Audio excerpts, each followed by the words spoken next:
Omar, how are you? What was that? Was that you playing? Know what happened? That was just the normal music? Yeah, what did you hear? It just sounded a little slower and more moody than before, like someone was playing it on a piano. Maybe I'm tripping. Maybe you are. About Tesla, how are you? Hey, Aman, how are you doing? I'm doing well. Did you hear the same music that he's talking about? Yeah, and there were some animals in the background, which is like kind of like birds or animals. I don't know. Some Animals in the strange background. noises in the background. I've heard That is weird. like I'll look into. I'll look. farm noises or something. That is really weird. I'll look into it. Maybe they changed up the music. I'll look into it after the show. XAI, how are you? I'm well, thanks for asking. How are you? Good. All right. Omar, let's see. About Tesla, any updates with the FSD rollout? Yeah, and just a heads up, I'm expecting a conference call shortly, so I will probably stay only for a few minutes today. We'll be tied up.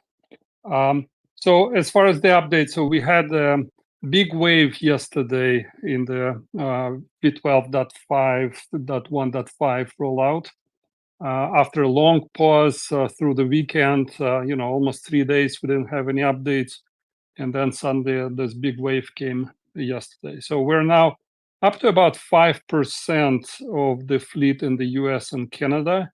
So if you just exclude other countries and count just US and Canada, we're up to 5% of the entire fleet on this version, or getting this version right now.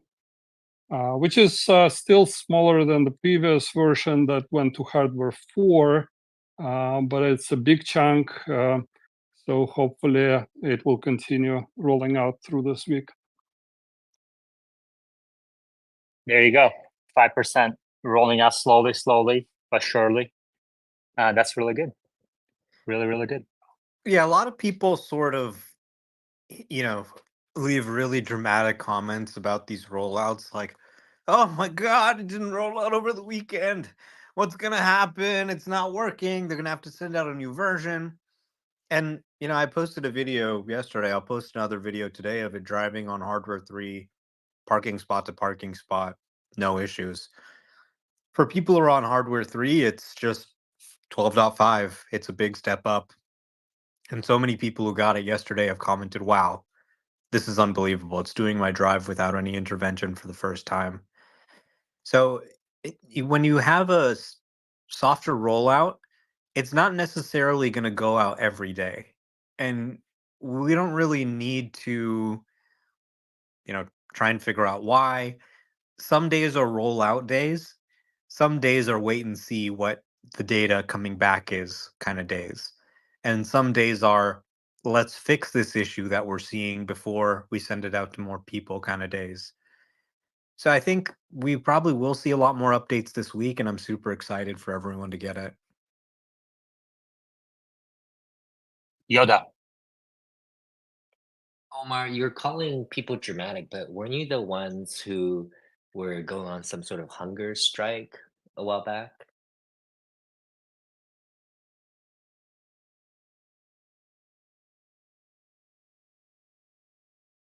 I will take that as a yes. About Tesla? Yeah, last year, Omar and myself got hardware 4 cars, and we were the ones waiting for the version release. Like everyone on hardware 3 was getting updated, and hardware 4 was delayed for many weeks, and we've been waiting anxiously, like now the table has turned, like this year it's the opposite. Hardware 3 guys have been waiting for more than 100 days since the last update, so I cannot blame them. It's been a long wait, but hopefully now everyone will get excited. So this week, most will get this version, hopefully. So about Tesla, you think this is going to go wide to most people? 12.5.1.5.1? Yeah, I would expect it to go wide unless there are some showstoppers. Looks like it's on a good pace right now, so we'll see. Okay, very good. Yoda, how are you doing? Did you listen to the AI amateurs space from last night? No, I never got a notification and I forgot about it. What a shame. It's doing really well. I pinned at the top a short clip that I use AI to generate. So, and it's doing really well. A couple hundred views already in that short clip, and it's the best performer so far. It's about XAI's pace of progress. And then there's also a link to the episode 4 of last night's space, which I thought was really, really informative and useful. So we're going to keep it going. It's our second podcast. So we're going to keep that going. Yeah, And congratulations. thank you. Yeah, you should join us.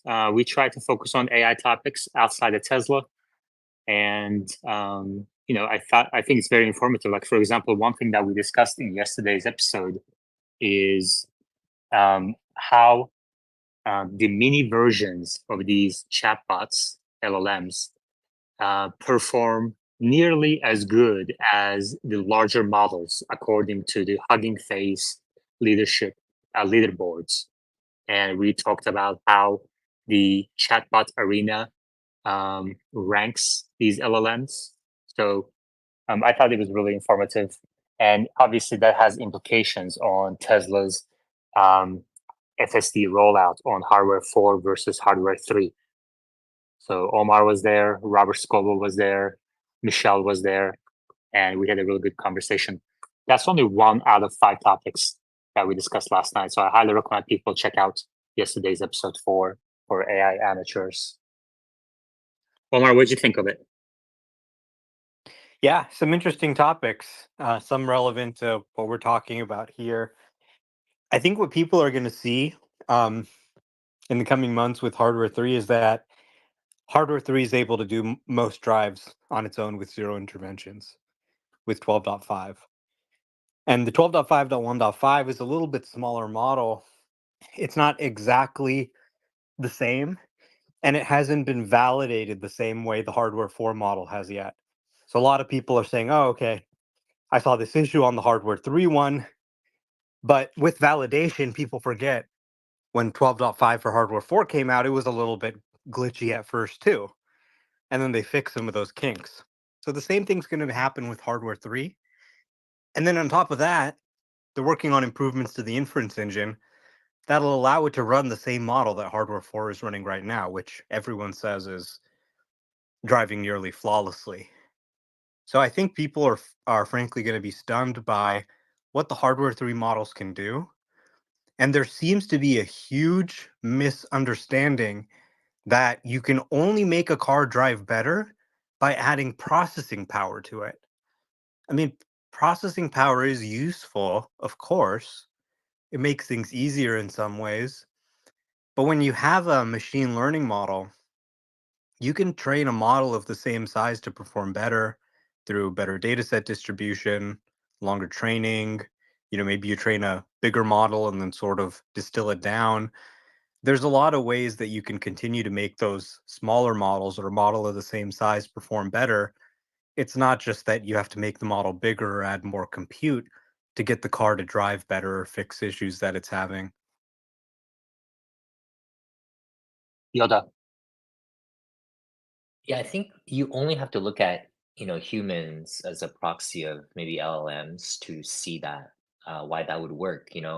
For everyone who's on this space right now, we have different, let's start with the camera, different eyesight levels, different sort of reaction levels. Some of us are way better gamers, having faster reaction time than others due to age, what have you.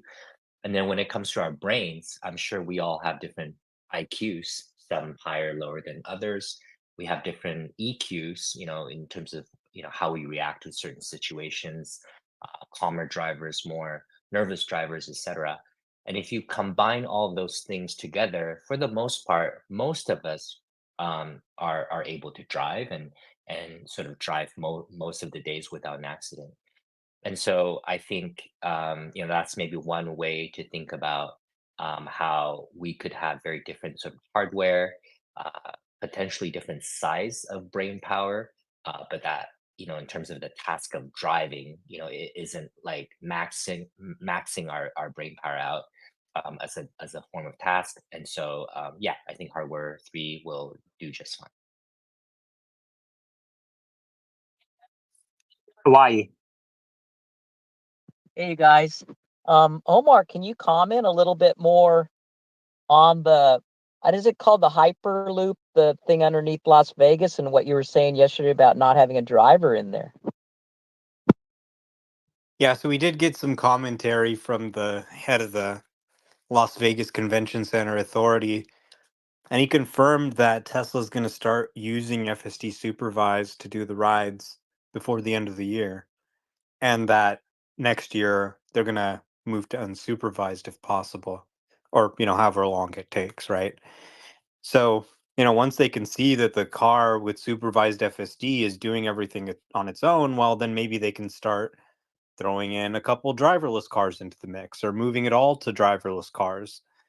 The tunnel environment is very predictable, right? There's no other traffic, there's no pedestrians, there's nothing. You just drive through the tunnel, and FSD can already do that today.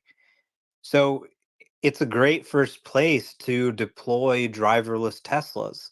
I mean, I don't know if people have looked at the plan for this Vegas loop, but it is awesome. They're digging a tunnel under every Vegas casino.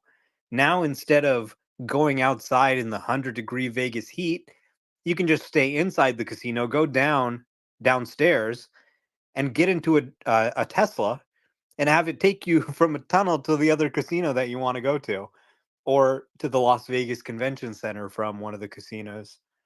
So it's super cool. I think millions of people will experience a driverless Tesla for the first time in Las Vegas when they go to a casino and maybe go to a convention in Las Vegas, for example, CES, Major Consumer Electronics Convention.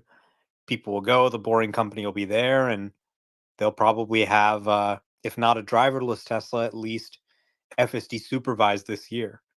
And people will say, "Oh, wow, you're not doing anything?" "Yeah, I'm just here to supervise." And then eventually they'll say, "Well, okay, why do we even need them to supervise? The car can just do it all on its own, and we can save a ton of money." Yoda.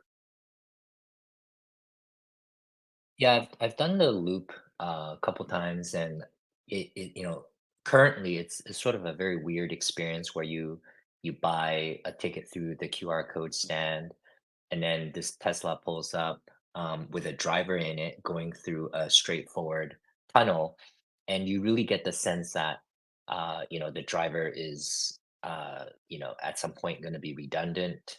Now, of course, currently the showcase is more about the tunnel itself and the kind of the Boring Company, and it just so happens obviously that Tesla are the vehicle of choice. But yeah, I could see how this pivots to a demonstration for FSD.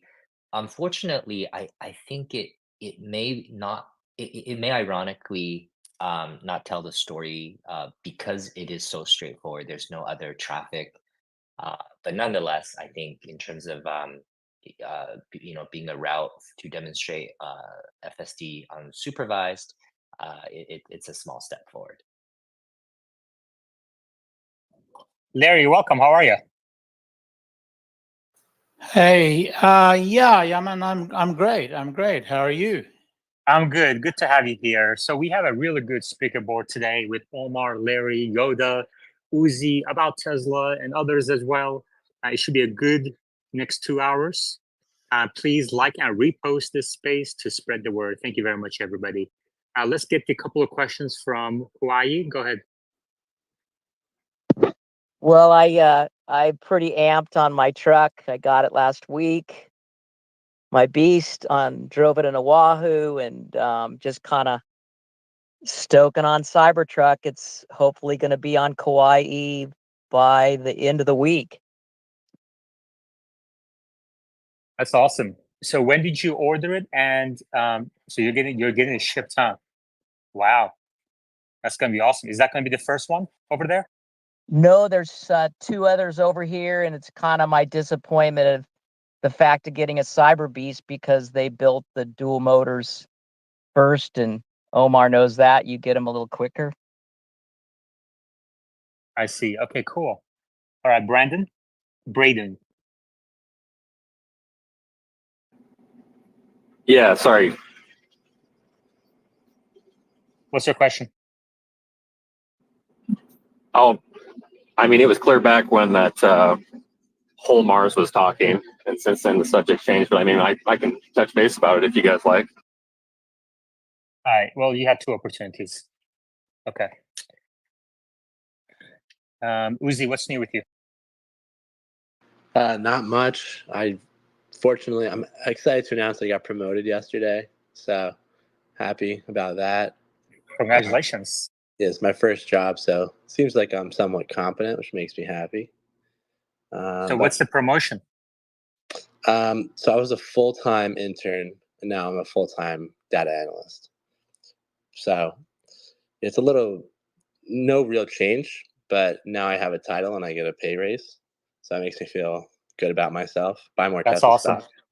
Congratulations. So full-time data analyst. Okay. When it comes to Tesla, what type of data sets do you like to analyze?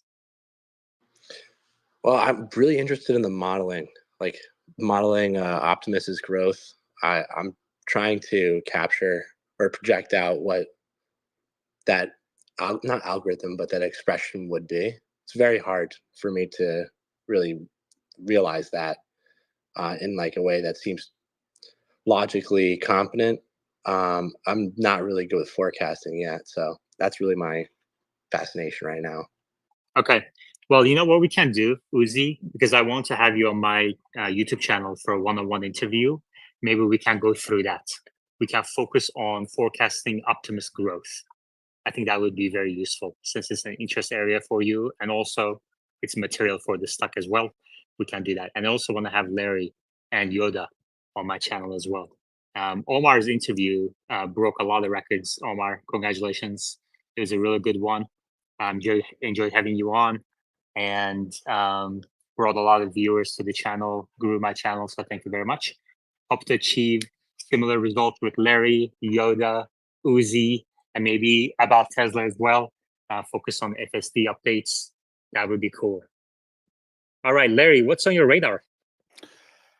Oh, I'm doing a lot of research right now on European sales of EVs in general, Tesla, of course, in particular, and trying to understand what the impact of the Chinese invasion slash, what the government responses has been, is likely to continue to be, whether or not they're going to be able to make the tariffs stick. And in general, what's happening to the European manufacturers, the OEMs, every indication is to me that they're in serious trouble. I'm looking at their sales and I'm looking at the numbers behind their sales. That is to say, internal sales to themselves, which, believe it or not, is a major issue in Germany. And I'll discuss that a lot in this post. And it's probably going to be a video that I'll make. So that's been occupying my mind a lot. It seems to me that China has really solved the EV question and resolved the EV question, and also the so-called, the non-EVs that they call EVs, these hybrid vehicles. I think that that's all been resolved and is going to be very clear in China, and the hybrids are going to go away, EVs are going to take over, as they did in Norway. And as they're doing, by the way, in Netherlands. So what I'm doing is first examining the European market and then I'll turn my attention to the hybrid market and what's going to happen in the US market. But, we've seen the OEMs the traditional OEMs backfooted on their original EV releases. That is to say, taking standard vehicles, shoving a battery in them, and calling them EVs and believing that they'll sell. That, together with their dealer network issues, or the dealer network channel and how they handle the EVs, and now we're seeing this. Well, but see, Yeah.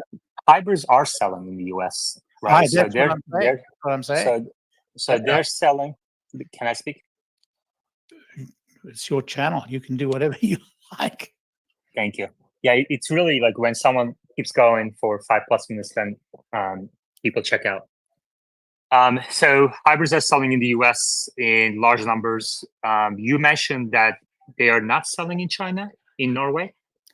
No, that their volumes are falling very rapidly in China and in Norway. So what's the difference? So what's the difference in US then? Well, that's what I'm trying to explain. That if I wouldn't be so rudely interrupted, I would perhaps explain that it is a function of the dealer network. The dealers cannot sell EVs because more than a third of their revenue, and more than half of their profits come from service, and EVs don't win any service for them. So, and their margins have been restricted in EV space. So the dealers are not supportive, and they've played games with the But price. there are dealers in China and Europe. The dealers in China are under very strict obligations to policy. And there are dealers in Europe, and the dealer network in Europe are have done exactly the same with EVs as they've done in the US. In Norway, they were unable to counter the intense pressure from government, and in Netherlands, they're in the same boat. Government policy has been so supportive that they haven't been able to do that. So the hybridization is a plug by the let's say the traditional forces in the auto industry, but it's going to fail. It has failed in China. It is in serious trouble in Europe, and ultimately will probably meet the same fate in the US. You're telling me that in China and Europe, they failed because of government policy, which obviously is not going to happen in the US, right? Well, in Europe, only in 2 countries do they fail. But what's interesting is what's happening in the UK. Yeah, but there's a mixture here, Yaman. It isn't as clear cut as you make out, but it is, and it's very complicated. But that's the focus of my investigation right now. Yeah, Omar, what do you think?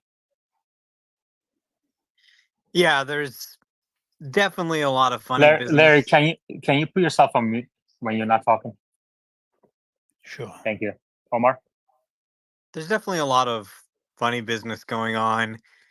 Most of these legacy automakers are struggling far more than people realize. They simply can't afford to invest in EVs anymore. And I think it's funny how quickly the narrative shifted from the competition is coming to the competition is giving up because they actually can't figure out how to make an EV and make money on it.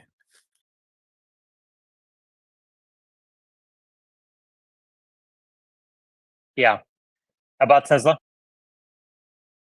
Larry, I just wanted to maybe you can help us understand why it's happening. Like even in the US, where the gas price is not as high as in Europe, it already makes a lot of sense just from the cost perspective, the cost of ownership perspective. But in Europe, it should be a no-brainer because the gas is so expensive, and EV should make much more sense than even hybrids, right? So what's going on? Why is there a problem?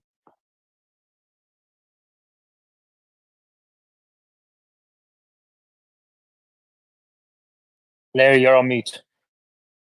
I'm not saying anything. I mean, I thought I explained it, but the situation is very simple. The manufacturer, the OEMs that rushed EVs out to the market used technology that is 20 years old, is based on ICE engines, and they simply stuck electric drives in them and batteries. Very poor product. They put them out in the world without charging networks, and I'm talking specifically about the US now. And we're shocked when the dealers failed to sell them. And so they've kind of changed their course of action. That's the story in the US. That's largely the story in the US. And did I mention that the dealers wouldn't support them because it loses them business? In Europe, it's a much more complex story, but largely similar to that, and it's country by country. In Germany, the single largest market in Europe, it is also because of extreme commitment to brands. The brands in Germany are deeply, deeply, deeply embedded in society. There's an old story in Germany. Actually, it really happened on TV.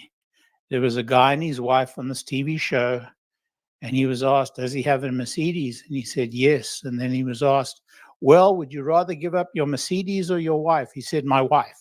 This is literally what happened. So it's extremely difficult for them to give up their brands, number one. And number two, the German brands, for example, BMW has been half-assed about building EVs. In fact, they actually built EVs within ICE architectures, and that obviously failed. Mercedes has been much better. Mercedes have actually done a really good job of building EVs, but you've got to understand the German commercial buyers network and the dealer network. And I go into this in great detail in my study to understand the reasons for some of the failures of EVs in Germany. And then Volkswagen. So Volkswagen, the situation is so complex, I don't want to start discussing it now because Yaman will lose patience with me. So, I mean, that's kind of my explanation, but I don't want to repeat it again. Miss Libby.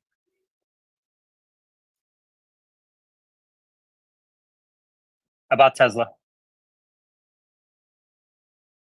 I think I understand from the dealer or manufacturer standpoint, but from the consumer standpoint, if it's much cheaper to use electric vehicles, are you saying it's just the brand loyalty primarily that stops them from? In Germany, it absolutely is. Although in Germany, they're definitely buying EVs from the manufacturers for sure, from the German manufacturers for sure. But it's much more complicated when it comes to the channel of sales. So the channel of sales in Germany is through commercial. A third of all cars in Germany, roughly, are bought by companies and provided to their employees. And so they're commercial buyers. They get very special pricing. Another 10 to 15% are from other channels such as hire car companies, and they also have these incredible deals with manufacturers. So almost 50% of cars in Germany are not sold in retail. So those are commercial deals. They're long-term deals. They're buddy-buddy deals, and it's very difficult to break into those. So then those manufacturers really dictate the drivetrain that people will be buying. You all remember Dieselgate. Well, Dieselgate happened because the German manufacturers decided diesel engines were dramatically easier to manufacture. So what we have is a situation where the manufacturers are deeply, deeply committed to internal combustion engines and are doing EVs out of pressure from the government. So because of this loyalty and because of the channel, it's extremely difficult in Germany to break that habit. Miss Libby. Yeah, I'd just like to say that in the UK, there's just a lack of chargers. There's nowhere to charge an EV.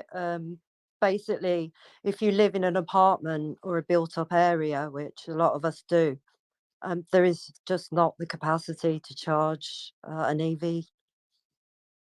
So maybe like a government initiative would help, you know, installing chargers that multiple people can use. You- you- You're absolutely right. Yeah, I didn't get to the UK, but in the UK, charging is a real issue, which it's not in the rest of Europe. Yeah, yeah, because I would buy a Tesla tomorrow if, as I say, there was adequate charging, but there just isn't.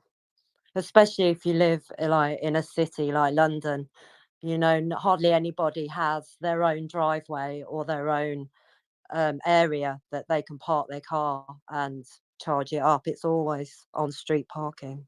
Uzi, can you summarize the last 15 minutes? Not concisely. Yoda, can you summarize the last 15 minutes? Sorry, I was kind of put to Okay. bed. Omar, can you summarize the last 15 minutes? Looks like the people, even on the speaker board, lost track of what was being discussed. Last 15 minutes seems like a loss for the entire audience. Well, Miss Libby was talking about charging in the UK, and we're talking a little bit about legacy auto. But you know, I think the good news is there's definitely electricity in the UK. So you can plug into a regular outlet, or I've seen some examples of posts with EV charging plugs in them. There definitely are quite a bit of EV chargers, you know, EV drivers in the UK. It's definitely more challenging when you don't have a private residence and place to plug in. But the electricity is there already. All we need to do is make sure there's an outlet an EV driver can plug into. And then you, as an EV driver, you just have your own cable and you can plug into an outlet in the lamppost or wherever there happens to be one. Braden. Yeah, just to comment on trying to get clarification on Larry a while ago, when it sounded like he was trying to go off the line of stating that the reason. Braden, your audio quality is horrible. First-time speakers are required to ask questions in 10 words or fewer. Do you have a question? Yeah, my question was for Larry. 10 words or fewer. Your question should start with a question word. What is your question? Yeah, I was curious if Larry could elaborate on what he meant. That's 10 words right there. Cusp. I just want to let people know that the invites for 1010 have gone out. I don't know if people up on that, so I just want to let people know that. Thought it was quite interesting. That date is locked in. Okay, thank you. Invites for 1010 are going out.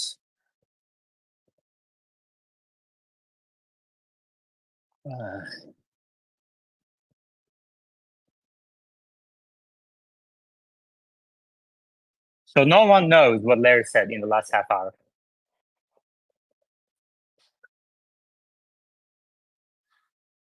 Well, he was talking about legacy automakers in Europe. Yeah, but what was his point? That they're in trouble. And then he talked a little about hybrids. Why hybrids are succeeding here in US versus failing in Europe and China.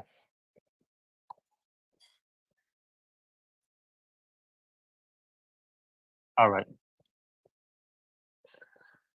Omar, did you hear about BYD signing a deal with Huawei? No, I didn't. Yeah, they signed a deal with Huawei to bring their LiDAR-based ADAS system into one of their SUVs that's coming onto the market this quarter. Yeah, one of their SUVs. Okay, everybody needs to be including autonomy into every car they make at this point. Not one model, not even 3 models. What are you doing if every model you make is not prepared for autonomy in 2024.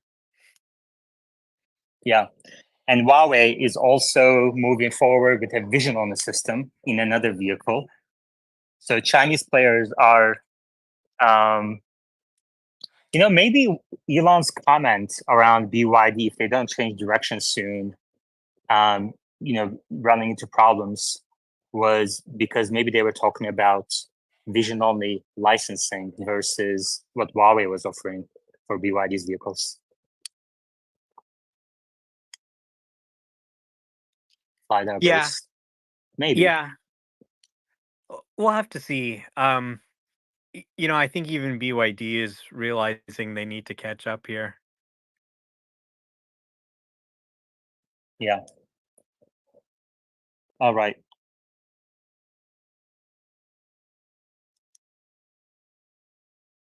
Looks like they're kind of going very slowly, though, vehicle by vehicle. So no massive rollout. And interesting that they went with a LiDAR system, even in August of 2024 versus March of 2019, when Elon said all these automakers are going to give up on LiDAR. Yoda? Yeah, I think in China, Tesla is probably able to compete well with its current models for the premium market, and sales is demonstrating that against the Mercedes, the Lexus, etc., BMWs. But I think for the lower end of the market, where the majority of the TAM is, the only way to compete is not going to be like cheaper cars, but through autonomy. And in fact, you could see that in the ride hailing cost per mile. It's a lot less expensive because the cost of the driver versus US is cheaper there. So the only way really for Tesla to compete there is to delete the driver. And so yeah, I think that's probably what Elon meant. And then just as a heads up, Xiaomi, they're currently losing $9 US per vehicle deliveries. Uh, but I'm curious if Omar or others know what volume was it that for the Model 3 to reach ramen profitable? And is Xiaomi close to that? I think they're targeting 120K deliveries for 2024 currently. Yeah, the loss per car metric is a made up metric. It's meaningless. It has no predictive power. It doesn't allow people to understand the deeper issues between variable versus fixed costs. It's just a headline. So we don't really talk about loss per vehicle here. And I encourage people to just ignore those posts when you hear something about, this automaker lost this much per vehicle. It's really about FSD, solving autonomy with vision only right now. Even if these Chinese automakers reach some sort of a threshold for deliveries where they achieve bottom line profitability with EVs, when Tesla perfects FSD and buyers demand their cars to be able to drive autonomously when they want to, even if it's ADAS, that's going to change the game. Omar, any thoughts on that? Yeah, I completely agree. And it was just an amazing experience yesterday. My friend was out of the country, so I told her I'd go take her car to the Tesla service center, which, by the way, just blew me away with how much they've improved the service experience. I was really impressed, but that's a separate story. But anyway, they said, "Hey, we're gonna have your car done in just a few hours." Okay, so I said, "Okay, great. I'll just wait. Hang around here." And I took a Waymo around while I was waiting, and I was just amazed at how the Waymo's jerky. It gets stuck. It gets confused. It had to call home to ask for remote intervention. And then meanwhile, my Tesla takes me out of the same parking lot on hardware 3 on 12.3.6 without any intervention, completely hands free, or not completely hands free with the nag, but without any intervention. So it really is kind of like, wow, you know, Tesla FSD is actually getting more advanced than Waymo in some sense, right? Obviously, it's not as reliable as Waymo is within their service area. You still have more interventions. You need to supervise it. But a lot of the driving maneuvers you're seeing are actually more human like. And the fundamental models are, exhibiting a kind of intelligence I think you can only see from Tesla's scale. And of course, it works far more places. So I see so many comments like, haha, Waymo's expanding. They've already got a driverless service. Tesla's got nothing. And, I think actually a lot of people don't realize that Tesla is the sort of undisputed number one leader, I think, in terms of their technology. And I think they're going to leapfrog Waymo pretty quickly. I see Waymo as a friend because it's really us against the world in trying to come up with this idea of an autonomous future. There's so much resistance. People just can't imagine it. So all the autonomous car companies are kind of up against the status quo to some extent. Every ally we have investing money, helping pave the path, I think is a really good thing for the industry. But I think that Tesla's going to eclipse them really rapidly. They only have 700 cars. They only have 300 cars in San Francisco. Let's say even hardware 5 or hardware 6 is needed.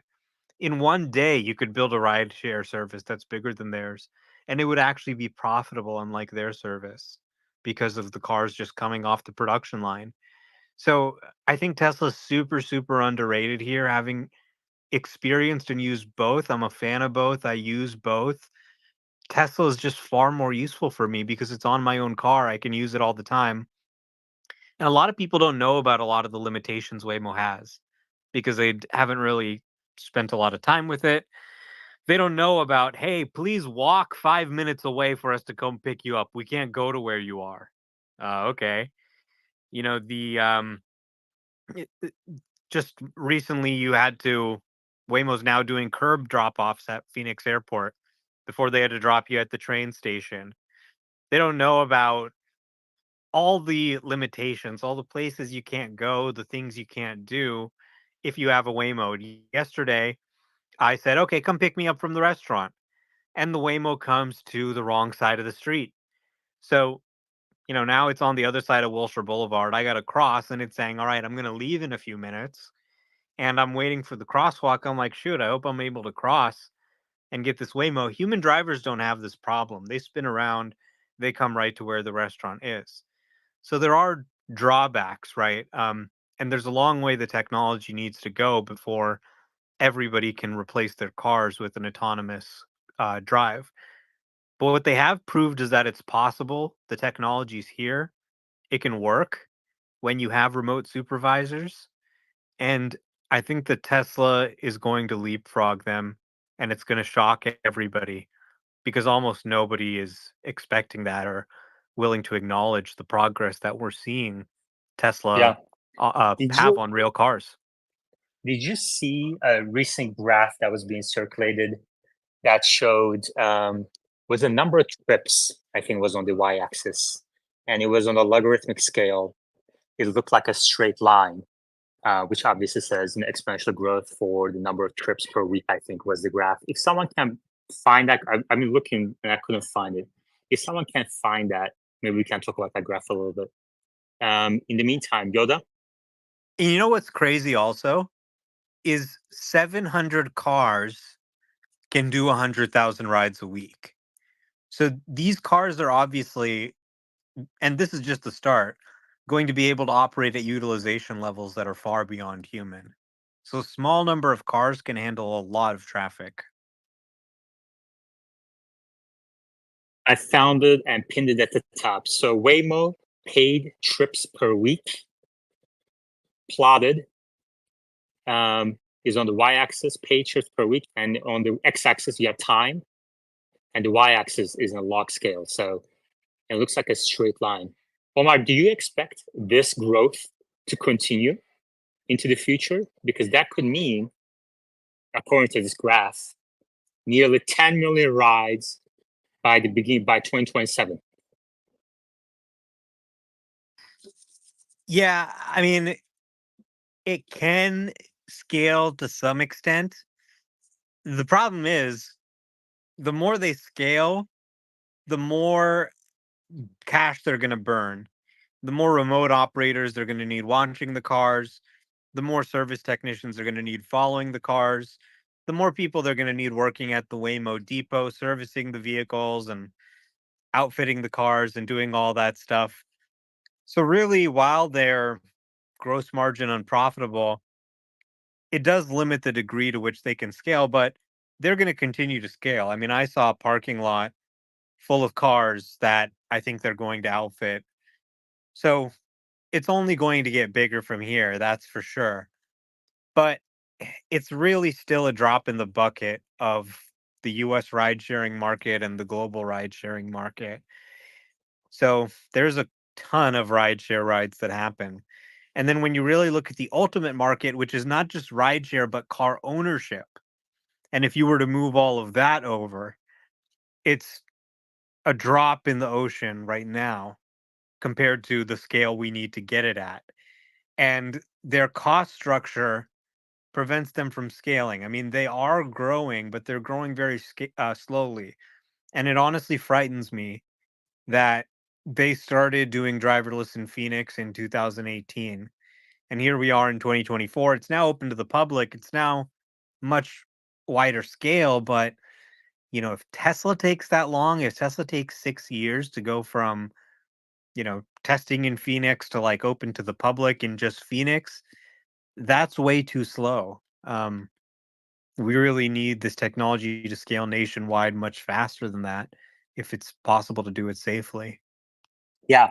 So I pinned at the top of our screens this graph that shows Waymo's paid trips growth. And I asked, do you expect Waymo's growth rate to continue? If you could reply to that tweet with a thumbs up or a thumbs down, we can maybe get a poll. Thank you very much, everybody. Uzi? I have 2 points. Well, first, the way that Waymos seem to drive is like a Roomba, and I think because of that, there's criticism against Omar that he like gasses up every FSD development, but I think it's because he's describing something in philosophy, some epistemologists call qualia, where it's like this concept where the redness of roses is what is sort of describes a rose, and it's hard to really explain, or it's not the best example of it. But the smoothness of FSD is something that will be very hard to capture with data, but it'll be, I think, what will humanize the robo taxis compared to Waymo's lidar technology. Uzi, how much time do you need to prepare for a one-on-one interview about Optimus growth forecast? Probably a week, because I'll probably redo the last projection I had, because it seems like it's too low. Okay. We'll discuss offline, and I'll interview you next week. We'll do a one-on-one interview about Optimus forecast. Great. All right. And a lot of announcements coming along with these ADAS systems partnerships, autonomous driving partnerships. TKU posted just one over the next years. Over the next 5 years, the collaboration will deploy 100,000 BYD vehicles for Uber's fleets, rental, and partners. Thank you, TKU. This announcement is at the top of our screens. It's breaking news, apparently. Over the next 5 years, the collaboration will deploy 100,000 BYD vehicles for Uber's fleets, rental partners, and drivers. On August 27, BYD just tweeted this 14 minutes ago. August 27, senior executives from Uber visited BYD headquarters to discuss a long-term cooperation to expand access to new energy vehicles globally. Over the next 5 years, the collaboration will deploy 100,000 BYD vehicles for Uber's fleet, rental partners, and drivers. Omar, thoughts? Yeah, I mean, you know, 20,000 vehicles a year for their fleets. Generally, when this is kind of the business BYD is in, large commercial fleets, that type of stuff. It's not generally the most profitable segment, but they're really good at going after that and just bringing a super low cost EV product to fleets of every kind, whether it's Uber or taxi fleets. My parents were just in Eastern Europe, in Uzbekistan, Kazakhstan, that kind of Tajikistan, and there were BYD vehicles all over the place there. All the taxi cabs were using them, and they sucked, right? They were just super low cost vehicles. And they said there, everyone there actually said, "Oh my God, Tesla! Like we love Tesla. We know they're super high quality vehicles. Like that Tesla vehicle is going to last for 10 plus years. This BYD vehicle, it's not going to last us 2 or 3 years, right?" And they know that, but the BYD is what's there and what's affordable to them. It's what China is exporting to them, and they're just taking over parts of the world that Tesla hasn't even thought about, honestly, with their low cost EVs. Thank you. We're going to continue this conversation. Uber is making some moves. Before that, shout out to our sponsors. This episode is sponsored by Pay More. This link is at the top of your screens. You can see the three. I posted a graphic about what Pay More does. You can visit a certified Pay More store. There's about 100 of them across the nation, and sell your old electronics, and they're supposed to pay more for your electronics. So I would love to hear from people how their experience working with Paymore is. And then they also wipe out your data before they trade it. Paymore buys, sells, trades, and recycles electronics because Paymore believes the best technology doesn't have to come at the cost of your planet or your wallet. And they're also expanding into Canada now. And our second sponsor, Joa. TSLA Live is fueled by Joa, the ultimate destination for premium Tesla accessories. Need a rock-solid phone mount? Check. Looking for lightning fast charging solutions? They've got you covered. Joa's got the gear to take your Tesla experience to the next level. And because you're part of this Tesla Live community, Joa is hooking you up. You can use the code TSLA Live at checkout for a special discount. Head over to joa-life.com/TSLA Live right now and deck out your ride. Thank you, Joa, for powering the Tesla community.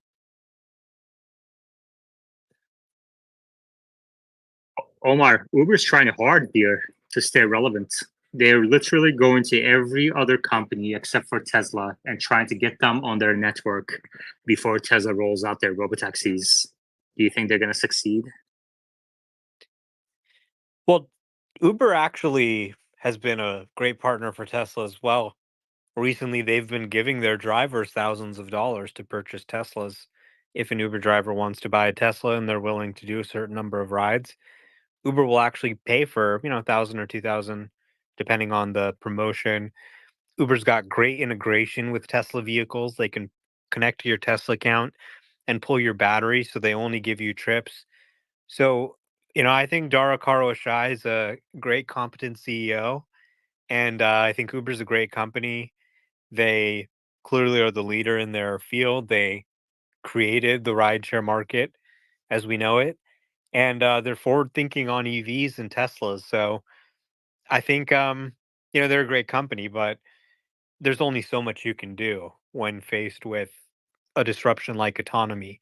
What they're trying to do is position themselves as the platform for every autonomous car. So you can call a Waymo, you can call a Cruise. They'd love to even be able to offer Tesla rideshare if Tesla would allow them to do it. And you bet that behind the scenes, he's trying to talk Elon into it. But of course, Elon would rather vertically integrate and roll their own network. Yeah, exactly. Exactly. I mean, this is very similar to the conversation about 10 years ago. People were saying, especially the short sellers, Tesla bears, etc. They were saying Tesla should sell the batteries that they produce at Giga Nevada to Ford GM as opposed to selling its own cars. So I think it's a very similar conversation. should Tesla add its robotaxis on the Uber network like Waymo or others? Or should Tesla vertically integrate and go direct to the consumer? I think Elon's path Yeah. is obviously very clear here.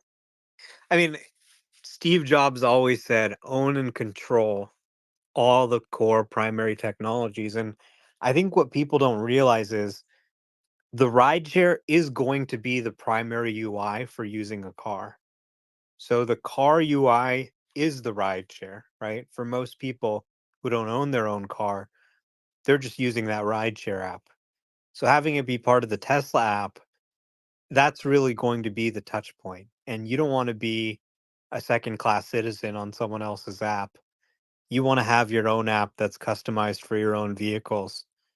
So other people have been saying, and I agree, they should just launch a supervised rideshare network powered by FSD. So FSD still does the rides. You can even have the rider set their preferences for how they want FSD to drive.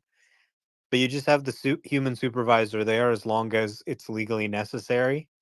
As soon as you're legally able to remove them, you just remove them. And this will give us really good data on what the issues are in real world rideshare. So I'm hoping that we see that, and that would make this not a long-term threat for Uber, but a immediate threat from Uber. Why call an Uber if you can open the Tesla app and call a Tesla with FSD and have it drive you there and have a much nicer, smoother, more predictable drive, which, by the way, also doesn't pollute.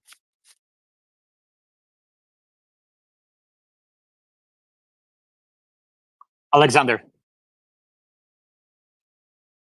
Hello, I accidentally connected a speaker. I'm going to move down. Okay. No, that's fine. I want to ask you something. So you said you listened to last night's AI Amateurs Space. What did you think of it? Yeah, it was great. I mean, the list you were speaking of, that was really informative. Which part? We couldn't hear you. You had that arms crossed list or whatever it's called, the top list of the models. Yeah, the chatbot arena at Hugging Face. We talked about how how the scoring is calculated according to ELO rating system, and how it's a blind test of people being offered two answers to a question, and they're picking which one is the best one, is my understanding. And we also discussed how the mini versions of some of these models is performing nearly as good, and it's almost indistinguishable, nearly as good as the larger models, and its possible implications for FSD 12.5 on hardware 3 versus hardware 4. I thought it was a very informative discussion. I recommend people listen to the entire episode. We touched on 5-6 topics. Man, there's so many AI news in a week that I'm kind of thinking about maybe doing this more than once a week, but there's clearly seems to be a great demand for it. We have nearly as many viewers for AI Amateurs as TSLA Live, and TSLA Live has been going on for 2-3 years now, 2 years, and hundreds of episodes, as opposed to AI Amateurs, only 4 episodes. And I publish short clips, both podcasts on YouTube, and that seems to be having some traction as well. So all around, really good. Thanks to our sponsors and great speakers. We have a great future here. All right. Let's see. Other news. There is Uzi, go ahead. Backing the conversation up a little bit and adding the LLMs in, I really think Tesla and the robotaxi app is more of a threat to Uber than a company like Perplexity for searches to Google. And Why is it? It's distribution. It's like if Google has Gemini and they could put it right within the Google search interface, and we know about the antitrust case with being the default engine. Google has solidified itself. So with Tesla, you have a robotaxi network that can autonomously drive to the passenger and ride hail. It's really just a matter of getting the app on people's phones. Yeah. I agree. All right, switching topics. Legal win in Louisiana. Omar, did you hear about this? Yeah, great news. Tesla recently won a court battle in Louisiana, where the state had been preventing Tesla from selling cars directly to consumers. A federal appeals court sided with Tesla, exposing collusion between the Louisiana Motor Vehicle Commission and local dealerships to block Tesla from obtaining a dealership license. This decision may lead to further legislative challenges aimed at revising outdated laws that hinder direct car sales. And even today, Tesla is very limited in the US in terms of what it can do in every state. There's states that are hindering Tesla, banning or limiting direct-to-consumer. 48 states banning or limiting direct-to-consumer activity. Some states limit Tesla to just having showrooms. And some even prevent Tesla from opening service stores. Omar, what do you think? It's just nuts that in 2024 we're still fighting about this. Look, nobody is going to get a self-driving car from a dealership. These dealers have to accept this. They are so entrenched in state law, trying to make it impossible for anyone to compete with them. It's just completely corrupt. It's against American ideals.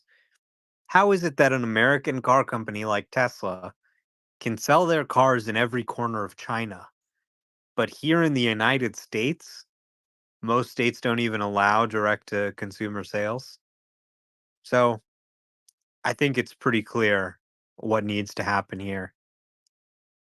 They should make it legal in all 50 states. I mean, hell, I would pass federal legislation. Consumers don't want to sit in a dealership, waste 3 hours of their day, have the dealer rip them off by pushing some F&I BS. Oh, let's put some extra nitrogen in your tires, even though air already has nitrogen in it. And oh, well, let's get you gap insurance and let's get you this and let's get you that. And now your car payment's $200 a month higher because they needed to give you a service plan. I mean, everybody knows these dealers are ripping people off, and consumers should have the option to just order online and skip the process. It's anti-competitive to try and limit competition against the dealer model from online companies like Tesla and Rivian. And it's good to see more and more states move towards direct to consumer sales. I think it's ridiculous that it's not legal in all 50 states still in 2024. Yeah, exactly. Nicholas Lemoyne in the replies made a comment, and so he lives in Louisiana, and he's talking about the Tesla experience in Louisiana in the replies. I would love him to request to speak. I sent him an invite to speak as well and share with us his experience in Louisiana. Nicholas Lemoyne, if you're in the audience, if you could please request to speak, we'd appreciate it. Yeah. Crazy, crazy stuff. Hey, Alexander, you know what I was thinking? Since you're also experienced in robotics and have thoughtful comments about Optimus, when I have Uzi on, maybe you can join, and if Omar is also available, we can do. I can have up to 10 people in these, supposed one-on-one interviews. That's why I named the playlist on YouTube Deeper Conversations, because sometimes I'm going to have 2-3 people on at the same time. And maybe you can join us and we can find a time to record maybe over the weekend that works for all 3 of us or all 4 of us. I know you're in Europe, so does that work for you, Alexander? Yeah, sure. Me and Uzi has actually been scheming behind your back a bit. Oh, yeah? Okay, perfect. Nothing makes me happier. Nicholas, welcome. How are you? Ooh, hello, can you all hear me? Yeah, we can hear you. So you live in Louisiana. Do you own a Tesla? I'm actually on my I'm actually on my third Tesla. You're on your third Tesla, and did you buy all three in Louisiana? So, in order to purchase a Tesla in Louisiana, you order it like y'all would normally do, and you have to message someone in order to get your Tesla to go to Jackson, Mississippi on Facebook in order to get your RN number to go to Jackson, Mississippi. But if you don't know that person, you either have to pick it all the way up in Tennessee or Pensacola, Florida. That's amazing. So that sounds very arduous. That might be the worst process I've seen. Actually, I've heard of. Omar, what other states make it difficult for Tesla? I know Tesla has a workaround in Texas. You'd be Right. surprised. Most of them are like that. Most states. Uzi? I was looking at Teslas, and I'm in suburban New York. I have to go to Westchester if I want to buy one, which is probably like an hour and a half drive. Westchester, New York. Yeah, so even on a city by city level, you can have difficulty, not just state by state. That is crazy. You know, maybe if Trump is elected, somebody said in the replies, that can be a little easier. Right now, the politics, when I look at the polls, Trump and Kamala are dead on, very close to each other. But we haven't yet seen the impact on RFK Jr.'s endorsement of Trump in the polls, I don't think. Omar, who do you think is going to win? And do you think if Trump wins, that will help Tesla in a topic like this one? States not allowing Tesla to fully function, to expand in the US. You know, I'd have to say it's 50-50 right now, and I'd say this election hasn't even started. We haven't really heard the candidates get into it yet. There's a long time before voters go to the poll. For example, we haven't had the first debate between Kamala Harris and Joe Biden. Now, do you remember the first debate between Joe Biden and Donald Trump and how rapidly things changed after that? Hell, the candidate wasn't even in the race anymore after that debate. So it's still early. We still need to hear from candidates. And frankly, Kamala often sounds very stupid when she has to talk on her own. Uzi.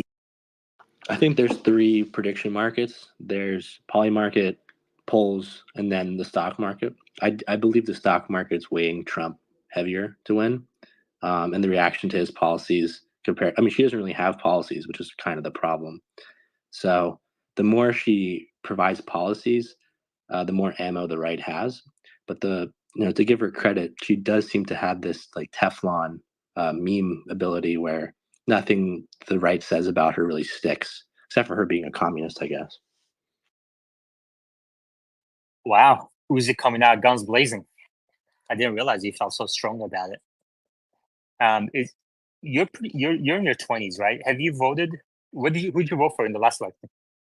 I voted blue. I mean, I was always a I guess liberal, and then everything moved so far left that being in the center was now being on the right. Yeah. So you're gonna vote for Trump. Okay. I can't believe it. Alexander? Yeah, as a Tesla shareholder, I guess you have no other choice than to vote for Trump, right? Yeah, I don't know. I mean, we have a very diverse group here. I'm sure there are a lot of people in the audience who's going to vote left in this election. And we have Grant on the board. Grant, who are you voting for? Haven't decided yet. I don't know, man. It's a tough one. Hey, Grant, I can't figure out how to unblock you on Threads. I tried. I looked everywhere, and I just can't figure it out. That's really unfortunate because I'm, you know, continuing to serve up fire content, even more so on Threads these days. Encourage everyone to follow me there. Yeah, I don't know, but it really feels like the old Seeking Alpha over there. You publish one positive thing, and there's like freaking dozens of replies that are super negative about Tesla and Elon, and you're like, just fighting everybody. The only big account that I've seen move over from Twitter is Tesla owner Silicon Valley. So if you guys want to like excommunicate him or something, he's doing his best over on Threads. But to your point, most people are like, Your audio quality is the worst this space has ever seen, and that says a lot.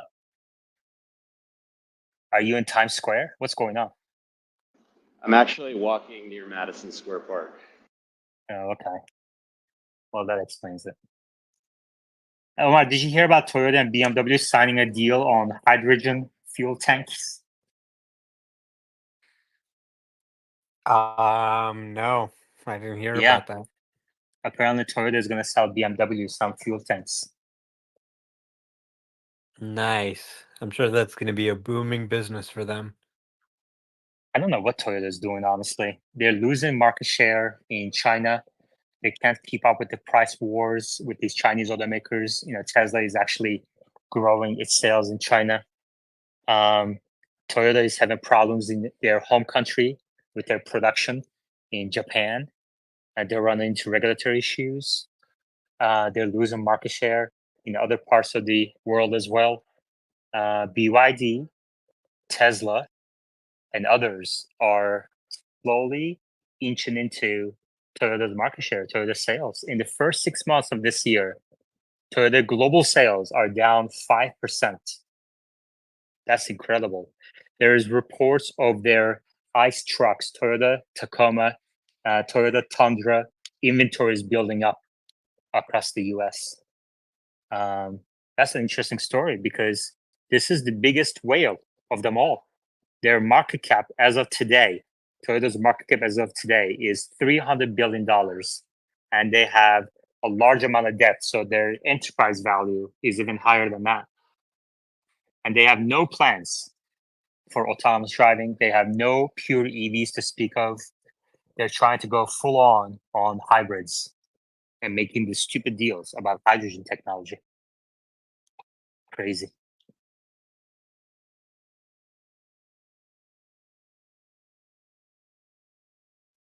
Grant, are you shorting?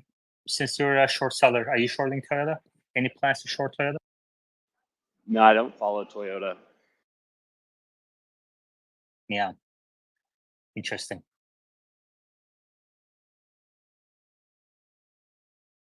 All right. Tesla doctor says Michigan requires the funding of the vehicle to be complete before the vehicle can enter the state. So on delivery day, you have already signed for it and paid for the vehicle before even seeing the vehicle. Wow. Interesting.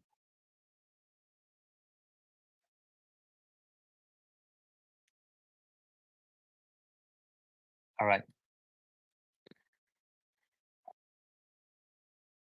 Let's see. Any other news?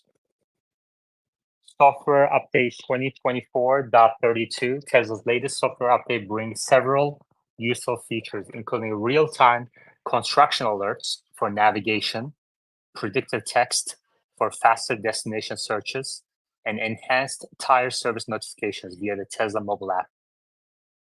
Omar, how do you think Tesla will go about doing these real-time construction alerts for navigation? Is it collecting data from the fleet, or is it pulling data from Google Maps? Yeah, leveraging Tesla's fleet to generate crowdsourced data is a really interesting aspect of what they're working on. And I think it was like a month or two back, Elon tweeted and he said, when he was talking about 12.5, we're just working on a way for the cars to communicate with each other. So if there's a narrow road and there's a road close sign at the end of it, we don't have a bunch of Teslas driving down that same street. So they seem to have added some ability for the Teslas to report interesting things that they're seeing interesting obstacles, things that they might have wanted to know about ahead of time, and report those back up to the server so that other cars can take that into consideration, maybe take a different route, or um, you know, take action in some way to reduce the chance of an intervention. And I've noticed that in 12.5, they seem to be able to fix interventions much more quickly, even without an update. Like you have a issue in an area, then you come back just like a few days later, maybe even the next day, and it just works. And you're like, huh, how did that happen? So it seems that they're kind of building up this crowdsourced data layer where they can kind of allow the cars to communicate with each other and maybe give each other hints about how to handle tricky scenarios. And I think a lot of that appears to be live in 12.5. So, this is them now also just, in addition to passing it to FSD, also showing it on the map. So construction is interesting because it's either there or it's not. It's difficult to track in real time when the construction workers arrived and when they left. So it's really something that you can't get from Google Maps, and you need to actually witness it. So it's the kind of data Tesla can uniquely pull from their fleet. And then when you pass it into FSD, not only can you show it on the map so that the user knows about it when they're driving, FSD can also see it on the map and maybe go down a different road. And that increases the chance of arriving without an intervention. Okay, very good. Omar, let's dig into the earlier tweet you said. It's time for Tesla to launch a supervised rideshare network powered by FSD. So you're thinking something like an Uber network where people use their FSD, use their own cars, and generate income, right? Doesn't that open up Tesla to new risks, like to some of the legal risks that Uber went through about are these drivers employees or contractors or other risks? Um, by the time they even tried to litigate a case like that, it would probably be autonomous. So I think these issues have now been well hashed out by Uber and others. Uber exists as a business. I think they could do their own supervised rideshare network and just integrate it in with FSD very well. Like, if you see some of my YouTube videos where I go sign on to the Uber network and just do an hour of driving, you can see that the software can do everything already pretty much without an intervention. I think in my most recent drive, I had to help it turn around, but they're adding the ability to do reverse. I probably could have even done auto park and got it to turn around. But, it can do rideshare, and the human driver just has to sit there and supervise, and usually they don't have to do a thing. So, rideshare with a human is a legal business today. So you could launch a bunch of robo taxis, just pay some guy to sit there. They don't even have to do anything, right? Except if there's some emergency scenario where the software doesn't do something, they take over, obviously. And you can launch all across the country today. And you can get stats and you can say, hey, they never had to intervene. It's been a year and we've had zero interventions across the entire fleet. So we could probably remove the drivers and, we'd probably have most of the drives in the next year also not have any issues. And we can have remote interventions and, get to a level where it's not going to hit anything and it can phone home for challenging scenarios. So that I think is a good way to start scaling, be ready. And then just as soon as it's legal, you take the driver out. You have a little bit of an added cost until then, but you can build up the entire network and drivers really won't have to do much. So I think it would make sense to start building out the rideshare supervised. It's just going to be a legal patchwork around the globe in terms of the different regulatory regimes. Some places are going to be slower than others. So supervised rideshare is legal almost everywhere. Let's just start by rolling that out. and then we can remove the drivers selectively.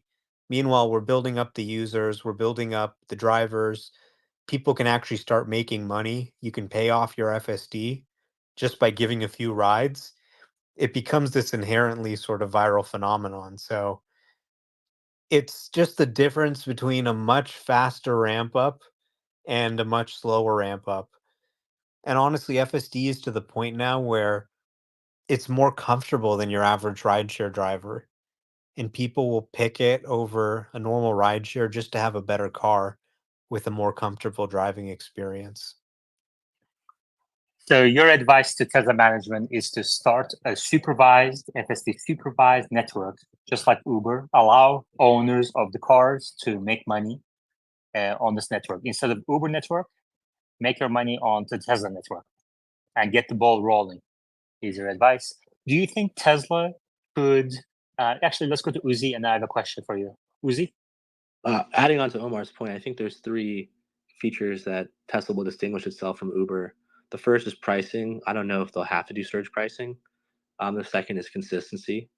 I think Uber's pretty good with that, but Omar was saying the wait times are really short. I assume that'd be the same with Tesla, especially with early morning rides.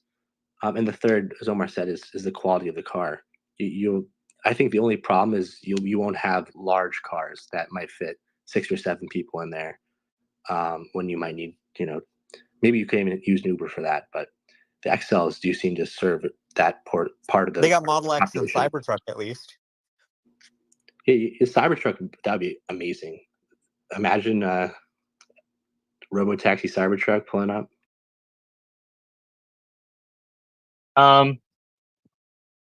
Okay. Interesting. Very interesting thoughts. Very interesting thought. I wonder if Tesla will start doing this. Omar, do you think Tesla would allow both hardware 3 and AI 4 cars, or is it just AI 4 cars to start with? For supervised, absolutely. Both cars can run the same model today, so why not? And I think Tesla differentiates themselves from Uber with a few different things. Number one, your Tesla drivers are generally going to be, I think better quality people, better drivers, safer, more tech forward. The ride is going to be all electric. There's not going to be any emissions. The car is going to be nicer. You're going to have USB-C power outlets, and it's going to be a fast, modern electric car. But then also, I think the app will be much more integrated. I think you'll be able to, for example, control the climate, have it pair to your Apple Music or Spotify or your Bluetooth automatically, and play your favorite music through the car. Play your favorite Netflix, YouTube, whatever. Your YouTube's automatically logged in onto the rear screen when you get into a car that has a rear screen. And even your autopilot settings, right? So I think the rider will actually be able to select chill, average, assertive. How do they want it to drive? And then you, as the driver, you just let the car kind of drive around and pick people up. And people can actually say in their preferences, okay, I want FSD and I want it on assertive, or I want it on chill. Don't speed too much. Don't take this way. They can even pick the route it's taking and have a lot more control over the car, just like the supervisor would. The supervisor is just kind of supervising. Um, or they could even say, hey, drive manually. I don't want FSD for this ride, right? And they would have all that control. Everything saved onto their cloud profile. It follows them to whatever car they have. And it's essentially just like a robotaxi, except that there's a person sitting in the seat in case something goes wrong. And then once you see that nothing ever goes wrong, you just take the person out of the seat.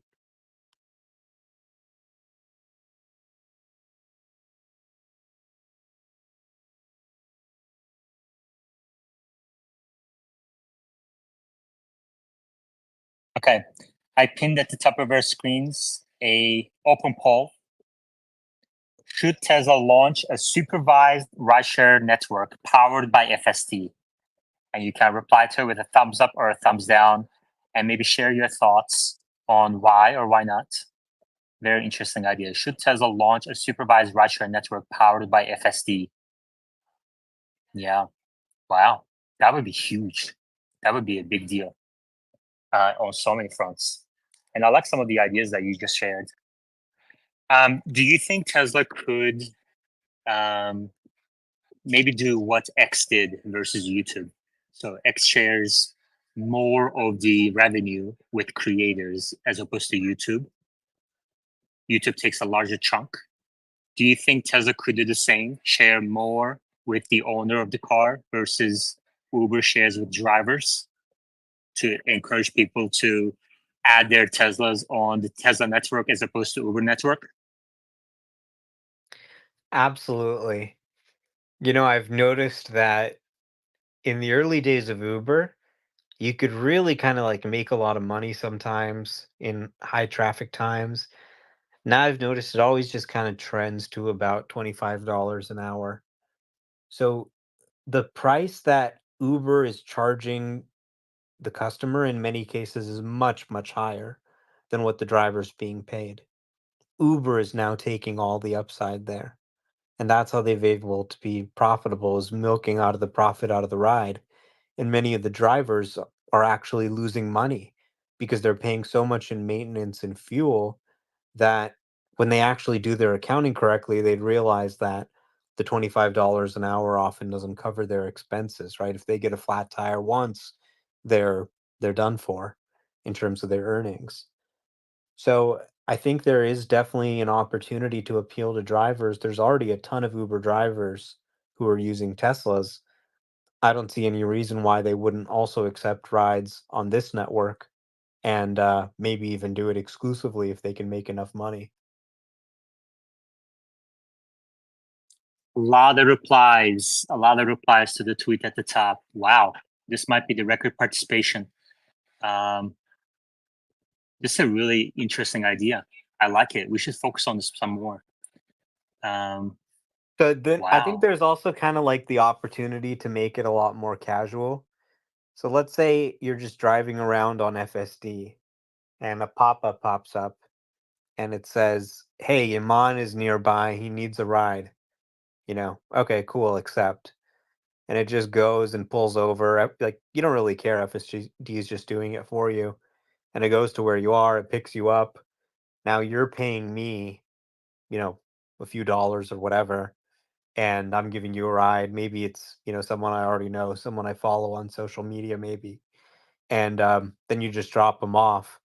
It doesn't necessarily have to be like something you do as a full-time job, but it could be something that just ordinary people can get requests from friends, family, even for free, and FSD can just go route and pick them up without you really having to worry about where they are. Grant, what do you think about this idea?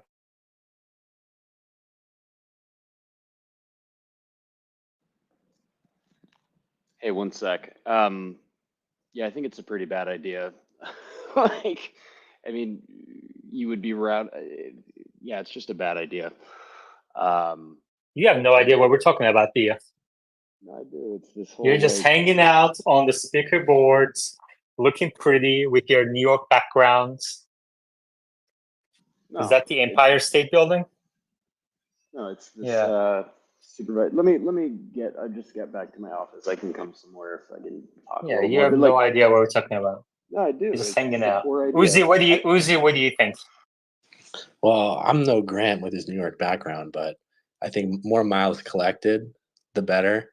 And then I also think going back to the distribution point and having the Tesla app on people's phones, the more people with the app, the better. So if this is using the app, that will help robotaxi distribution and sort of make the Uber app obsolete. Grant? Yeah, it's a bad idea because how is it going to compete with Uber and Lyft? Like, there are going to be a fraction as many people in that scenario that Omar just laid out where, oh, maybe someone wants to go somewhere and maybe I'm driving. Like, what's the take rate going to be on those rides? Do people want to wait 5 minutes to cycle through a bunch of friends and family who aren't actually working, so may not want to accept a ride? There's like all kinds of logistical reasons that Uber is a great business benefiting from tremendous network effects. And as a result, anyone trying to hang out a kind of, limp dick, weak sauce teeny scale business to compete isn't going to work. Okay, there is the Grant we know. It just took a little bit of a pep talk to get him ranting. Let's get some more replies to the tweet at the top. If everyone in the space, please go to the top of your screens and repost the tweet at the top, share with your followers. Let's see some original ideas in the replies. Repost the tweet at the top, and let's get hundreds of replies. Let's see if we can get to 1,000 replies. And this also spreads the word for the space, which is really helpful. Alexander, what do you think? Yeah, I think more butts in seats are good. So it will help to sell more Teslas, obviously, and show the technology for more people. I mean, that's what I was thinking too. Like even before, so Uzi said, collecting miles, etc. But people can do that on the Uber network. Like Tesla drivers on Uber network can do that too. Tesla obviously collects a lot of miles as well, some disengagement data as well. But this would sell cars. Yeah, and that's the yeah. really interesting aspect of it, right? Because honestly, like giving some Uber rides sometimes is kind of fun. If you just do it a little bit, you can turn it on and off. And you just talk to people about the car. They're like, wow, I've never seen anything like this. I mean, you look at the referral program today where they're giving $500 in Tesla bucks for every Tesla you sell. You could make up to $5,000 off a new car, off FSD, off, whatever supercharging service. You could travel across the country for years for free. And all you have to do is just, give enough rides that you convince 10 people to get a Tesla. So there is this sort of marketing aspect of it too. And if you have a bunch of people going around giving rides and, telling people, hey, buy it, then you'll probably, have something that's just inherently viral. Exactly. It would sell cars. It would sell the software as well. Interesting. I mean, my only kind of qualm was about the regulatory aspect of things. How like just knowing the pain that Uber went through over the years with contracted versus employees, etc. I mean, I just think about it this way. The one thing I want to mention before Omar is thank you so much to the dozens of people within the first minutes of me saying please reposted it. 3 dozen people have ever reposted. This is amazing. It's really encouraging that this community has that kind of call to action response. Is amazing. Omar? Yeah, I mean, I just think about it this way. The first step towards robotaxi is actually just having supervised robotaxi. So if you look at, Waymo, for example, before they were giving out driverless rides, they started giving rides where the software was doing the driving, but there was still a human in the seat. And actually, they still maintain a test fleet, which has human drivers in it. And that tests the latest version of the software while they're validating it before they send it out to the driverless fleet. So having human supervisors is kind of step one. And it lets you say, okay, well, here's actually the scenarios that we're seeing in the real world. Here's what is causing us to take over in the real world. And let's improve that and then have a good sense of when these people truly aren't doing anything. So nobody ever just launches a driverless service without doing human driven rides first. So I think it's the natural precursor to launching driverless service nationwide. Grant. Yeah, I do think it's a silly idea. I do think that you could market the benefits of Tesla ownership to people as a part of the Uber network. There's no unique unlock that you would get by doing it via a Tesla rideshare network. Why would, and I feel like there's a lot of enthusiasm for this in the space, obviously, but I think that you would need to answer the question, why would an average person choose to use this product? There's going to be a lot less cars available. I think that Waymo benefited from the initial interest in and enthusiasm for robotaxi. So you presumably had a lot of people just eager to check it out for the first time. Tesla's not going to benefit as much from that because Waymo already exists in these markets. Why Tesla's not going to benefit as much from that because Waymo already exists in these markets. Why would a typical person like my brother who doesn't give a shit about Tesla choose to use this product? Omar, what do you think? Yeah, I think we talked about some of the reasons. The carb, I think with Waymo, one of the things people are really realizing is the predictive nature of a software driver is really powerful. They're very predictable. They don't do rash, crazy things. They behave the same every time.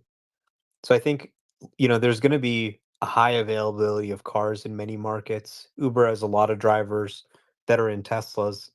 I think supply and demand could be sufficiently balanced that you have a similar wait time to what Uber has in many markets.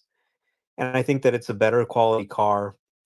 It could potentially be lower cost with the lower fuel and maintenance costs of a Tesla. You have obviously the FSD software doing the driving, the ability to integrate deeply between the phone and the car, where you can control the car's temperature, the car's settings, the car's music, have it remember your preferences, connect to your Tesla account. There's a potential to just offer a much more modern experience there that people prefer because it's just a better ride, safer, more predictable, zero emissions every time. And it's a drop-in replacement for Uber, right? It doesn't have to be an all or nothing. You can still use the Uber network when, let's say, it has a lower wait time. But if you're in an area where there's good coverage, you can use the Tesla network and get a better car that's likely lower cost and isn't going to generate any emissions.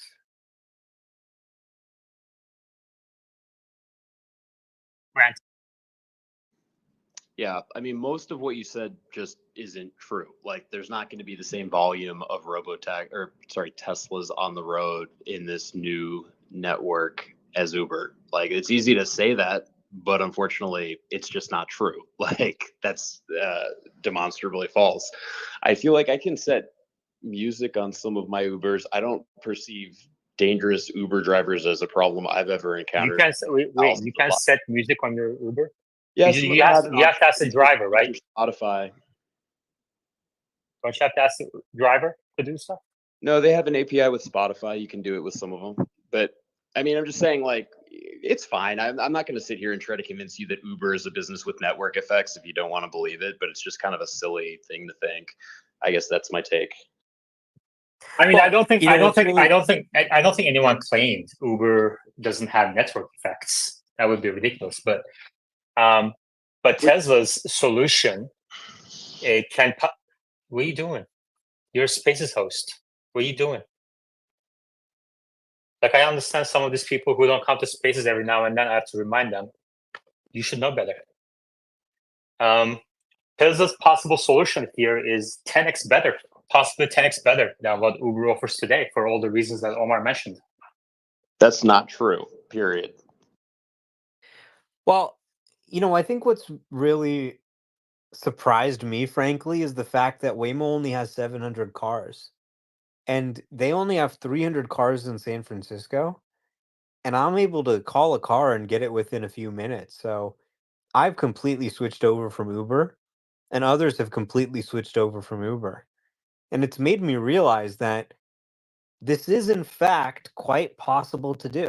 Obviously, you don't have as many cars on the Waymo network as the Uber network, but you also have a lot less demand. So it adds up to relatively consistent wait times. Maybe Uber's a little bit lower, but I'm willing to wait a couple extra minutes for the Waymo to get the predictable nature of the driving, the ability for me to play music through the system, blast it, not worry about the driver. I don't have to ask the driver. It's just all built in. I can control the temperature. I have complete control of the car. It's my car. And more people who try it are saying, yeah, this is actually a much better experience. And I think a lot of that carries over to a rideshare service that's powered by FSD too. It would not be difficult to get a few thousand drivers to join over. There are likely already thousands of Tesla drivers on the Uber network, and you could convince some of them, if not all of them, to also accept rides from Tesla in addition to Uber. Very good discussion. As a reminder, please like and repost the tweet at the top. Let's see if we can get to 1,000 replies for this great idea, potentially great idea. That's why we're discussing it here. Cyber Rob?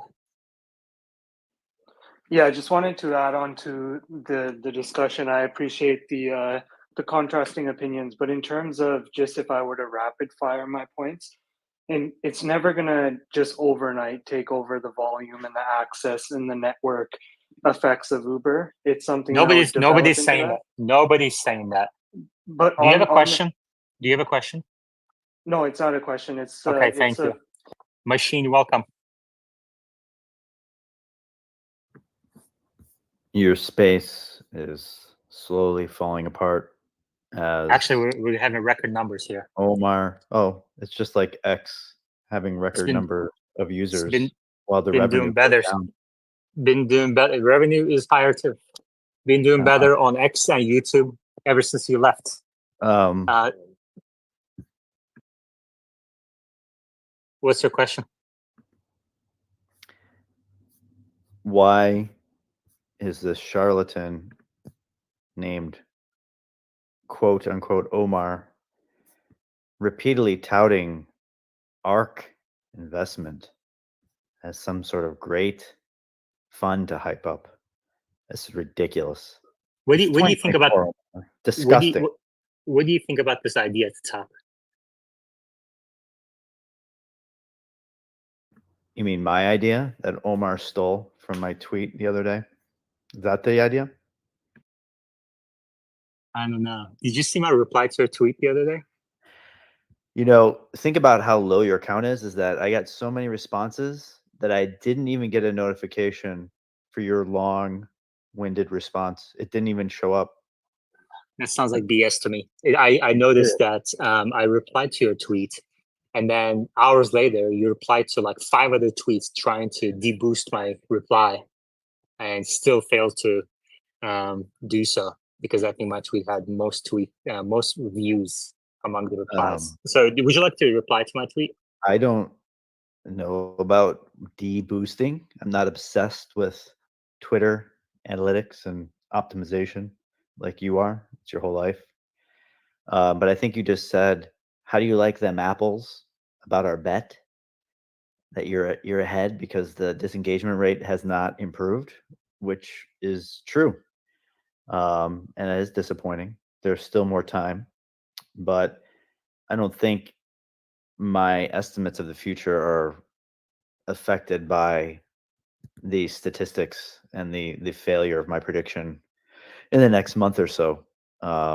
It's just a thought process of timelines. It would have to start literally in the next 3 days, dude. It's not gonna happen. What? No, it's end of September. Yeah, the bet is for September. Listen, the bet is for 1 month ending at the end of September. So it would have to start within a few days. But let me ask you this. So the Hive in the reply says about the tweet at the top, he says, this is a hybrid solution, not the end goal. I don't see Elon taking time to go the middle step.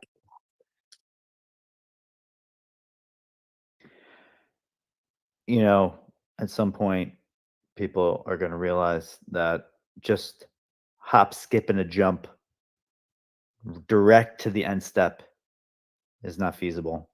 These are the same people under the delusion that Tesla is going to instantaneously turn on hardware 3 cars to be robo-taxis. Like there's nothing else to be done. They just have to update the software and voila, 2 million robo-taxis ready. These sort of people are utterly insane, and they've also lost a lot of money on Tesla stock. They should just buy index funds and go take a nap. Okay. Omar, what do you think about this reply that Elon won't go the middle step? It is not the end goal. He's not going to waste time on it. Uh, it just it takes too long to roll it out. You gotta do supervised. We can roll out supervised across the world today, and you can just it can be exactly like an unsupervised service. You just have to have some person sitting there, whether it's a person renting the car or a person hailing the ride. So I think it absolutely makes sense to do. I mean, I think even after autonomous cars are a thing, maybe it would be nice to sometimes be able to have a hail a car with a driver. For example, let's say there's an elderly person who needs help with their suitcases, or you need someone to give you recommendations. It might be nice to have the option to still call a human, even if most people don't do it, or maybe a robot once that technology is feasible. But I do think that starting with the supervised service and scaling now, building up riders who are using the app, building up drivers who are using the network, building up all the payments and billing infrastructure and discovering all the issues, it just seems so valuable. And Tesla's always been about iterative development. I mean, they've iterated on this thing for years, from being a basic lane keeping assist to now doing entire drives. So in terms of dominating global ride hail, I think they should do it in an iterative approach too. And I wouldn't be surprised if they're working on this secretly behind the scenes and are planning to launch it. When they showed off that rideshare app, it said 4 seats available for the Model Y. So you could say, okay, well, maybe they don't want people to sit in the driver's seat and it's autonomous. That could be one interpretation. Or maybe they're talking about a supervised rideshare with 4 seats available for passengers. And I think that would be a great way to get started. Grant and that machine. Yeah, I just want to say that I think Elon is very cognizant of what drives his stock price. And I think that the value of being able to say robotaxis are going to be worth, $8 trillion or whatever someday is much more compelling than actually having to report the number of rides and saying, yeah, we did like, 1 million rides in Q1. All of a sudden, people are going to start doing math and they're going to be like, wait a second, how much revenue did you capture from that? What's the right multiple for that? As soon as you put this out into the wild and begin using it, people are going to be like, wait a second, this is like 3% of Uber's volume. Maybe this shouldn't be valued as like 10x the value of Uber. I think that Elon constantly chooses not to disclose statistics where that sort of thinking could actually occur. And I think for that reason, it's unlikely that they would take this action and wade in kind of half-heartedly to a market where they're never going to have volume that's that impressive. It's always going to be worth more as a promise of something over the horizon than like a V1 beta with like 1,000 drivers. And for that reason, I don't think they're ever going to do it, at least until like they have autonomy solved. Okay. Let's go to machine next. I'm going to try to keep this going. I like this discussion. Very interesting discussion. And if you want this discussion to keep going, please like and repost the tweet at the top and share your reply, share your thoughts. Let me know if you believe Grant is right, or Machine is right, or Omar is right, or Uzi is right, or Alexander, or Miss Libby. Let me know who you side with in the replies to the tweet at the top. Machine. Space is disgusting. Speaking of disgusting, Omar. Yeah, so I think Uber's a $152 billion company off a supervised rideshare business. So there absolutely is a real business there. It's a good way to start to get into it. It's a step towards robotaxi. It's a step towards offering unsupervised rides. And I don't think they're going to not do it just because they're afraid of offering statistics. Obviously, it's not going to be at the volume of Uber at first, but over time, you just look at the economics of the vehicles. You look at the advantage of autonomous rideshare versus human driven, they're going to ramp up, start posing serious problems to them, and eventually maybe run them out of business if the thing continues to scale. So it's just a start. I don't think investors are expecting all that much, but it's one step closer to unsupervised rideshare. Machine. I mean, I agree with Omar, and my reasons are that I think there is inertia that you have to start building to get over Uber, and people, have to figure out how to download an app to begin with, start using your service, and that can take years. I mean, that's how some of these companies have value, is simply through inertia, that they've captured a market. And so why would you wait to start that later? It doesn't really make sense. Even if it's supervised, you're just getting people used to using the app and familiar with it. And they should do that, I think. Now, I do agree with Grant's point that they may be averse to doing that because there is something about realizing the revenue and valuation may change. I mean, if you ever seen the show Silicon Valley, it's just like that. That founder is like, whoa, man, you can't make revenue. You got to stay pre-revenue, because once you start making revenue, they're going to value it on it. So I think there is a little bit of that. And there's also the third problem, is that Elon Musk is slowly falling apart, and people are less likely to get involved in his companies over time or participate. So you need to get people in now before they refuse to do it ever in the future. Interesting thoughts. It's nice to have you back, man. Alexander. Yeah, Grant, do you really think that Elon cares about what people think? Does he struck you like a person that cares what people think, really? Yes, absolutely. 1000%. No doubt. It's hilarious you're asking that question. Yeah, Alexander, you walked right into that one. I agree with you though, but you can't ask Grant flat out like that. Machine. Yeah, I mean, Elon's one of these people who, I mean, I'm kind of like that, where it's like, this is a person who acts like they don't care and will act in ways that make it seem like he doesn't care, but he absolutely cares. I mean, any psychologist could go look at the way he acts and say, oh, this guy's really worried about what other people think, even though he's, worth $100 billion. So yeah, I think he does care. And maybe I can add my 2 cents on this. I think that it's impossible not to care as a human. Okay. But at the same time, I think he's willing to do despite what people think. Maybe that's one way of putting it. Grant? Yeah, I just want to go back to the point around like Machine. That specific reference to Silicon Valley, I think, is actually funny and apropos. I mean, think about what's his face at Morgan Stanley, the guy that does the sum of the parts analysis for Tesla's valuation. Like, it's very easy for the street to say, oh yeah, and by the way, robotaxis can be worth like trillions of dollars someday. The second that it does switch on and they begin reporting numbers on it, they're going to be like, yeah, okay, so it's doing like 5% of what Uber's worth. So, it's going to grow at a higher thing. And at some point, if autonomy ever clicks in, it's going to be worth more. But the reality is it's going to be a drag on the valuation of this company if they do it, if they report on it, and if they're not. Yeah.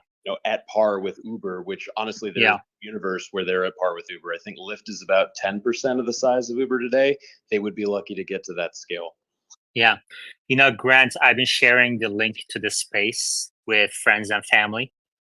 And one of them just texted and says, what's Grant's problem? Critical thinking, guys. I got to run. Have a good one. Machine. I don't know. I was gonna make a joke about Grant, but now he's gone, so that sounds mean. No, you just don't want to top the one I made. So let me ask you this: where have you been? Number one, I'm busy, and number two, there's not much interesting going on with Tesla, and the CEO is a bum, and there's a lot of downside risks. So I'm just not that interested overall. Are you short? No, actually, I just sold some puts today a little bit, but What the strike? CEO, huh? What's the strike 200 flat. and date? September 20th. You might get those. It's very Yeah, close. maybe. But this, I just don't know how he's going as the election gets closer. Is he going to get more fantastical and fanatical in his responses, trying to call people communists or whatever else? And what happens if Kamala Harris wins? I don't know what the chances are, but I just think the uncertainty around that, around how Tesla's perceived, as well as these rumors coming from Bradford, Ferguson, and Matt about him potentially needing to sell more shares to cover these losses from Twitter or the loans. I don't know. It's not an easy buy and hold period for me, I would say, unless things change, of course, with FSD. Are you losing your optimism around Optimus? I'm not losing my optimism. It's just not anything that's happening right now. So Hey, you know what I'm gonna do? I don't know if you watched any of my 101 deeper conversations with Omar and before that with Chris the Tesla. And I'm going to have a group talk on Optimus forecast with Omar, Uzi, Alexander, and maybe you if you play your cards right. sounds absolutely terrible. All right, great. What else is on your mind? Anything about macro? Oh wow, we lost him. He got scared. Omar, anything else we gotta talk about? No, I think we covered it. Did you see these used Model 3s for $13,000? Yeah, it's crazy. And now even Hardware 3 can run 12.5. These are crazy good deals.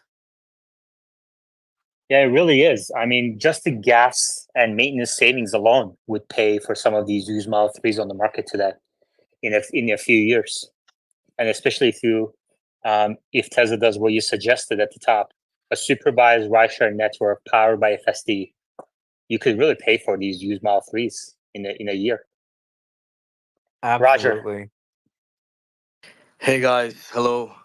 Um, there was a time when Elon Musk came to my city. I'm from Mexico.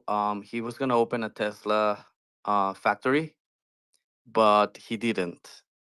And one of the reasons I think he chose not to is because for some reason in where I live, Teslas have lost a lot of value. I don't know if it's the Chinese cars that are entering the market or the overall I don't know. Well, we know Teslas have lost a lot of resale value in the US as well in the last 2 years, and there are no Chinese cars here. So that's one indication that is not the primary driver here.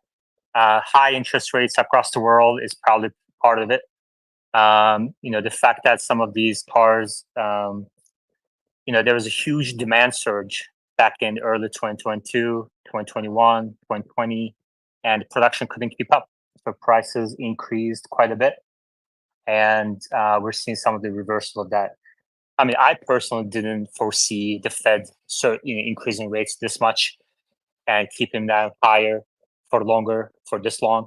And, we talked about in this space, and Elon also mentioned in the earnings call that there might be a demand buildup on the other hand when the Fed starts cutting rates. So now they are.